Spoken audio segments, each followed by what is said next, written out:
we're going to discuss Live Nation's new policies and artist pay cuts, the crossover of gaming and virtual concerts, scientific illuminism and what that means for your creativity, plus integrity is the access to fulfill your career goals. So let's get to it.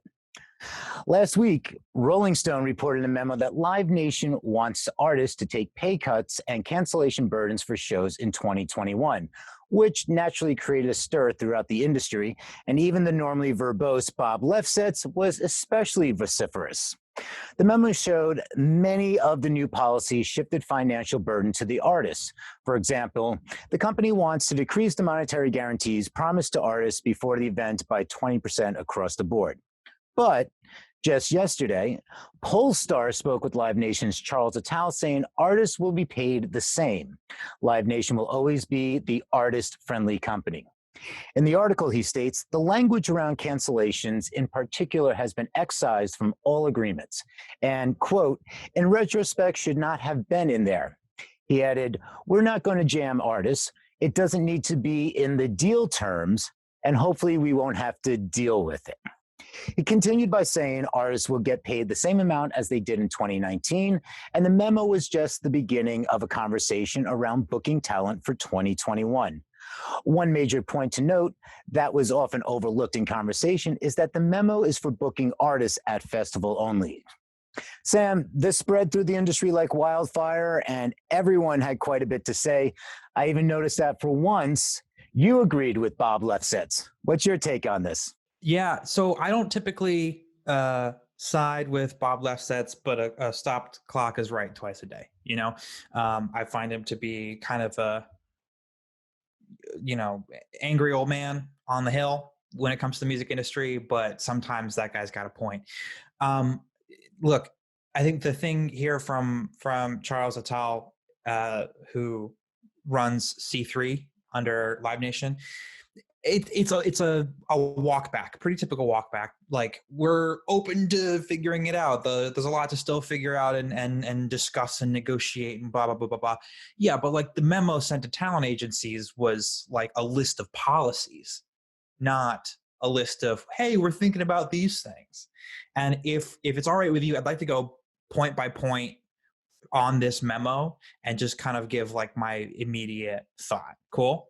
Yeah, because it was interesting when the walk back is that, oh, this was a conversation. When you send out a memo like that, that's not a conversation. That's Exactly. Apple sending to Merlin saying, here's what you on the independent labels are going to get paid as a percentage. If you want in, sign the dotted line. If you don't want in, well, there's no negotiation. So I'd like to hear, Right. Definitely hear your thoughts on the point by point. Artist guarantees adjusted downward 20%. I get it. Maybe there's just not enough money on the table. Artist guarantees are great. Obviously, you want the most money up front. But if you're going to sell out, you're still going to get that sellout price. Not a big deal there. Ticket prices are set by the promoter. Fat chance. Ticket prices are, really expensive because of artist managers like Irving Azoff going to bat for it. Payment terms. Artist receives 10% deposit. Again, fat chance. If you can't guarantee me a substantial amount of that money up front, I can't guarantee that I'm going to be able to bat away other opportunities. Minimum marketing requirements. Artists will be required to assist in the marketing of the festival through minimum social media posting requirements. That's already exists, but at the same time, it's not strictly enforced. And if that gets strictly enforced, we're going to have a real conversation about what it means to be a promoter and whether that actually includes promoting, which is my number one problem with promoters in general. Streaming requirements. All artists will be required to allow their performance to be filmed by the festival. Already exists in a lot of cases, but if streaming becomes, and Lefsetz notes this in his letter, if streaming becomes a main mode of consumption for content of this nature, people don't go to festivals because they live in other countries, it's prohibitively expensive, travel is hindered, that's going to be a real point of negotiation, whether there's going to be residuals around streaming rights for performances, which don't currently exist. Billing decisions made by the promoter, again, fat chance. If I want my client to be the headliner and I won't accept anything less, you better believe I'm going to go to a different festival that's willing to give me that.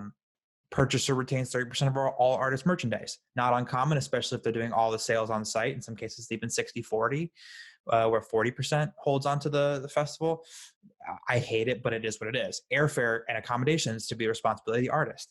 Generally, yes, but if you expect that that's not going to be a line item benefit for the artist, well, then expect the fee to go up, because we got to pay for that somehow. And that usually comes out of the deposit that you pay in advance of the gig if you don't include it in the offer. Sponsorship, festival controls the sponsorship. That's pretty normal. Radius clause. Here's what kills me about festival radius clauses. And here's what's going to kill this sort of sweeping proposal. And Lev Setz notes this again.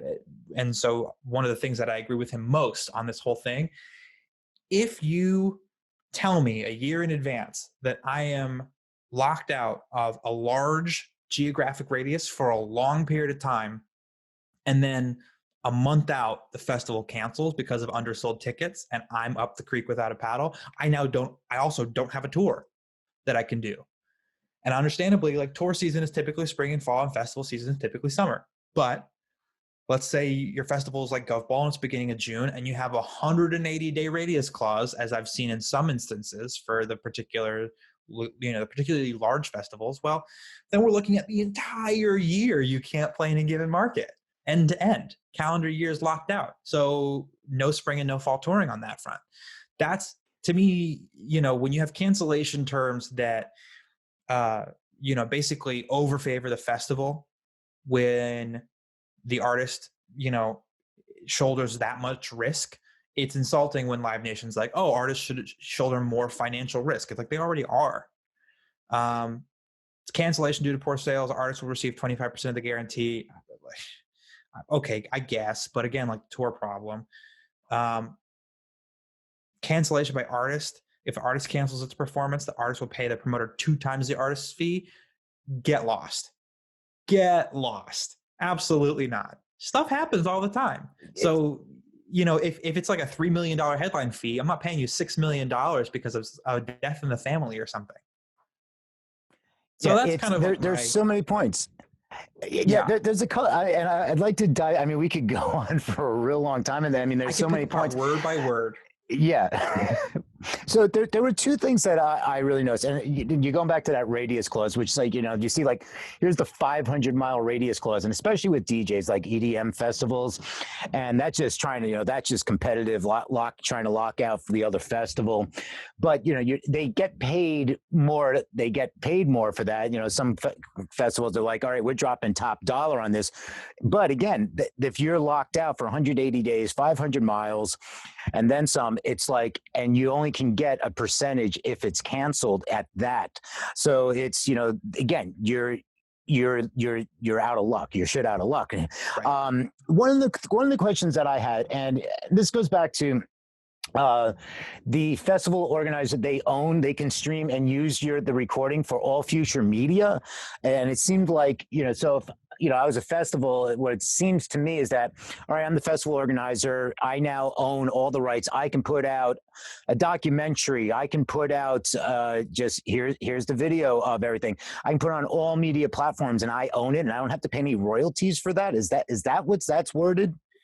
I mean, it depends on the contract, right? And what the release in that term states. And so if, let's say, for example, we're talking about a major artist and they have a bunch of co-writers on a bunch of songs and there's a bunch of publishers involved, is the artist then required to attest to the festival that they can clear all the rights for the benefit of the festival? Because I hope not, but that certainly is language that I've seen before, that, a party asserts that that they either provide all rights or they will go and secure all rights necessary to enter into that agreement. And that's just not viable if Live Nation is going to be, a concert documentary producer and make, Coachella or whatever, the documentary a la Woodstock, 50 years from now. I don't want to see that happen. I think they're going to have to renegotiate that stuff. And especially if they intend to have artists step out from getting compensated for proceeds from those films in the event of that happening, they're going to have a real conversation about licensing fees, and artists, labels, publishers, everybody are going to look at that as a way to make up that revenue that they previously negotiated out.